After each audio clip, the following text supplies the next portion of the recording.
برطانیہ کے ابھرتے ہوئے ایشیائی فنکاروں کی حوصلہ افزائی کے لیے 9ویں اوریکل ایوارڈ کا انعقاد ڈیوزبری میں کیا گیا۔ مختلف شعبہ ہائے زندگی سے تعلق رکھنے والے افراد نے بڑی تعداد میں تقریب میں شرکت کی۔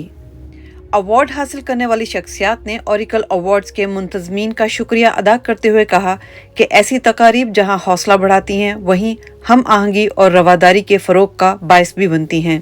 اوریکل ایوارڈ کے روح رواں ایڈن مفتی نے کہا کہ ان ایوارڈ کا مقصد نہ صرف شوبز سے تعلق رکھنے والی شخصیات کی صلاحیتوں اور کاوشوں کو سراہنا ہے بلکہ تعلیم، سائنس اور دیگر شعبوں میں بہترین خدمات پیش کرنے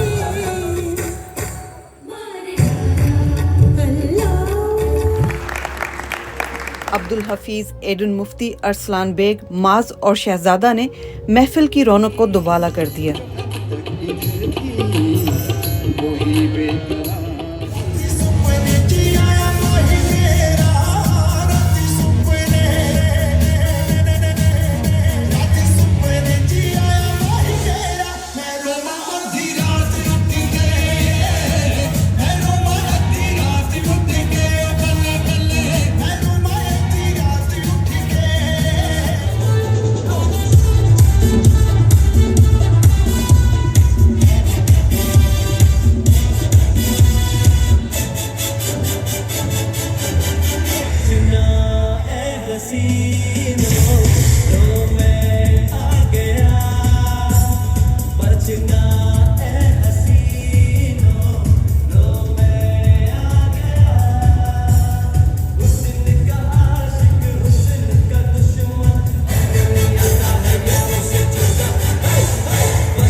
We had guests from all over the country and from out of the country as well, international, and it's growing, and my vision and my dream is getting bigger, and I'm very grateful and thankful to all of you, all my team, and Oracle Awards is going to keep getting bigger and bigger.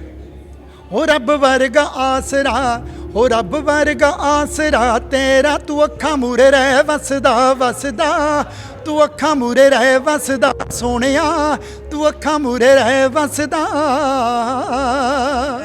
बेहतरीन channel के ऊपर हरभजन तलवार excellency. حاضرین نے فنکارانہ صلاحیتوں کو سراہتے ہوئے کہا کہ ایسی تقاریب حوصلہ بڑھانے میں اہم کردار ادا کرتی ہیں۔ انیلا اسلم، بہترین نیوز، ڈیوزبری۔